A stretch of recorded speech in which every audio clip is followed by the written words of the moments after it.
And welcome to our Field of 68 video podcast. I'm Dave Friedman. We're joined by Rylan Jones, the point guard for Samford's basketball team. They are 17-4 following a magical run into the NCAA tournament last year. A very, very close call against Kansas in the big dance. Rylan, let's take you back to last year and right to that Kansas game. You're down 20 in the second half. You come storming back. At what point did you think we might get there? Yeah, the way we play, we never think we're out of a game. I mean, I think there's been multiple times where, in Bucky's time here that there's been, 20-point comebacks in the second half. And, we were right there again, and we were just going to continue to do what we do and get them playing fast and in a game that, was more uncomfortable to them than for us. And we made our run, and, it was a crazy run. It was a lot of fun, and, wish it would have worked out a little different for us. But, I mean, it was still an unbelievable game, an unbelievable atmosphere, and, something that, we'll never forget. And it was just a lot of fun. How many times have you gone back and looked at that block shot, and how clear are you that there was no foul? I've been my fair share of times, and I really realized there was no foul when AJ came up to me in the game. He's like, "I promise you, I did not foul him." Like, usually, people say that, and you're like, "Okay, whatever," but like he was very adamant that he did not foul him, and it was very clear that it probably was not a foul, and he got a lot of ball. And so yeah, that sucked, but it is what it is. So you get through that and you graduate, or guys leave via the portal, but you get a sixth year of eligibility, and now we're around a completely different cast of characters, yet have the same record you did last year. How have you transitioned everything but remained just as strong? Yeah, I think it's just the culture that Coach Bucky's built here at Samford, and the guys that we brought in and the guys buying into, how we play, and buying into playing for each other, and just really connecting and believing in each other and believing in the coaches that we can do it again. And it doesn't matter who's the guys that have left. We're obviously really good players, but the guys we brought in are really good players and very talented players as well. And we've bonded and have a great chemistry, and we're just hoping to continue that throughout the rest of the season. You mentioned Bucky McMillan and Bucky Ball. For those who maybe have seen it once or twice but haven't watched it and studied it, what is it? I mean, it's just, full court pressure, 40 minutes of the game, relentless. We're going to play, 10, 11, 12 guys. He might substitute offense and defense. We're going to trap. We're going to, try to play really fast on offense, shoot a lot of threes, get layups, get steals, and, try to make the other team uncomfortable and play a game that they're really not used to practicing every day like we are. And, it's interesting. It's a lot of fun. And it's a lot of fun. And, the guys that come and, but buy into that to Buckyball, I think they have a lot of fun doing it, and it's been effective so far. How difficult would it be if you were playing against Buckyball? Yeah, I mean it would. I mean, I personally don't think it'd be very much fun if you're another team. You only play 6, 7 guys, and you're getting picked up full court, the whole game, and they're trapping, not trapping. I feel like that would be hard and difficult to play against, and I think that's true.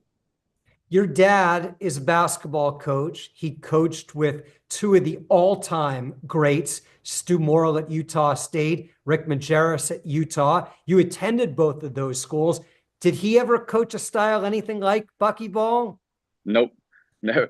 Throughout my whole life, I've been around a lot of coaches. There's never ever been anything like Buckyball. So it was unique. It was very unique and interesting to my dad and I when I was in the portal. A year and a half ago, 2 years ago was. He was kind of talking about it, and we didn't really know until we got here, and he showed us some film, and my dad and I were both, very intrigued, and, it looked like a fun style of basketball. And, part of the reason why I chose, to come to Samford and play for Coach Bucky. What did you learn growing up from your dad about playing the game? He always taught me to try to make the right play. And, that's not always scoring. A lot of the times it's like a cut that creates somebody an open shot, playing defense, doing all the little things that, maybe don't show up on a box score, but they, result to winning. And that was kind of my whole lesson. Was the lesson he taught me growing up was just always trying to make the right basketball play. And if you do that, it usually works out for you in the long run. Utah and Birmingham are not particularly close, but not only did you come, but Jaden Brunell came as well. Were you a piece of that recruiting? Yeah. So Jaden and I, he's a couple years younger than me. We played against each other in high school once or twice. And when I saw he was in the portal, I knew we needed a big guy that could, score for us. And, I talked to him a couple of times. I think my mom talked to his mom a couple of times. My dad talked to his dad, kind of like a trio of recruiting, trying to get him, to come out here. And, we had a good relationship, a couple of good talks. And, I'm very thankful and happy that, he chose to, come out to Samford and Birmingham. I hope he's enjoyed it so far. And, maybe there's going to be, a line of Utah kids coming to Birmingham to play for Coach Bucky and Samford. That would be cool. But yeah. Well, if they need to know how to get there, your mom travels from Utah to Birmingham all the time. I don't believe there are any direct flights. Can you break down exactly how long it takes and how she gets there? Yeah, so usually my mom tries not to miss a home game. I think she's missed one or two this year. She usually flies from Salt Lake to Atlanta, then Atlanta to Birmingham. And most of the time, like if we play on Wednesday and Saturday and it's two home games, she'll come out for the both home games, but she'll come on like the Tuesday night red eye. She'll leave Salt Lake about midnight, get into Atlanta at 4 or 5 a.m. and then get on the first flight from Atlanta to Birmingham. She'll come and take a nap and then she'll be here for the week, and then usually leave Sunday about midday so she can get home and ready to do all of her hours for work so that she can come again for the next home game. So it's been fun. She's amazing that she gets to come out to all these games. So it's a lot of fun to have her out here. Does she critique your game? No, she usually leaves that to my dad and my sister. She's just there for the support. She's seen a lot of basketball games, but she lets those two critique me. She's just happy to see me playing. Let's talk about this game against Furman on Wednesday. You played them 3 times last year. You beat them twice, including in the tournament. What do you make of them?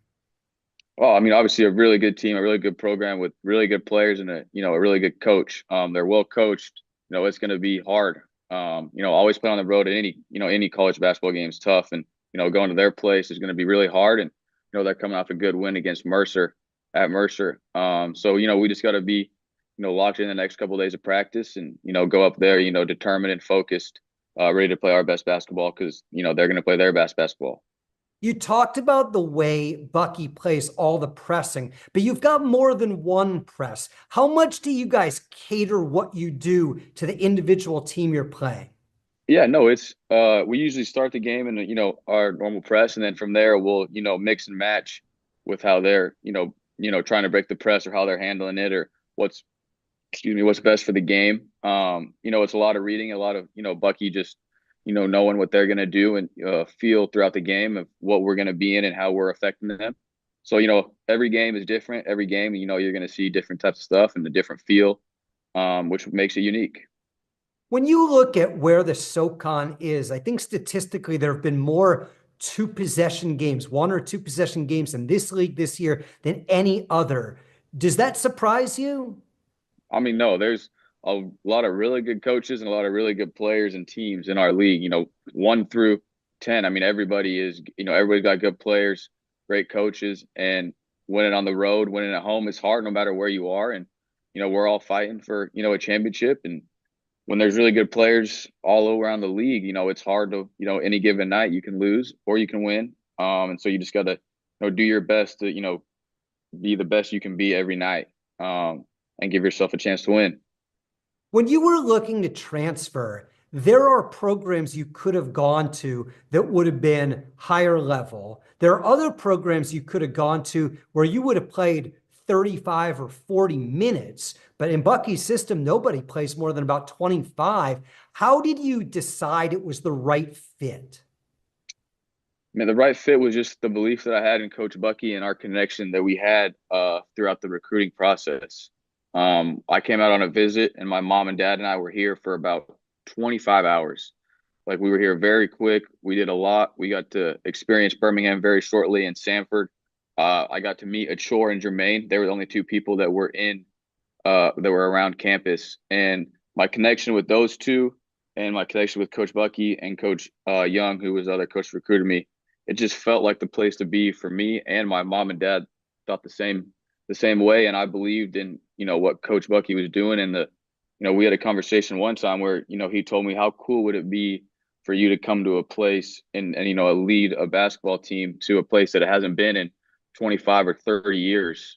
And he sold me on that, and it worked out to exactly that. And I'm just very thankful that, I chose, and they wanted me out here. It's been probably the best decision I've made. And, I just love this place, and I love Samford and the people here. So it's been, a great year and a half, and looking forward to the rest of it. Two more questions. Why come back? You led them to the promised land. You achieved your goals. Why do it one more time? It's just who would turn down a chance to play more basketball for a place that you love. That's really what it came down to. And, I had a lot of conversations with Coach Bucky and my mom and dad there at the time. And, it was a no-brainer. It was a no-brainer for me to come back. And even to come back to Samford was a no-brainer. Like, this is where I wanted to finish it. And the opportunity came, and I couldn't turn it down. What's next after you finish your playing days? What will you do? Hopefully I get the chance to play professional if that works out for me in the long run. And then if not, I will hopefully coach for Coach Bucky one day. I think that's kind of the plan as of right now. And, hopefully it all works out that way. Rylan, best of luck to you. Look forward to seeing you on Wednesday, and have a great rest of the season. Thank you. I appreciate it. Look forward to Wednesday.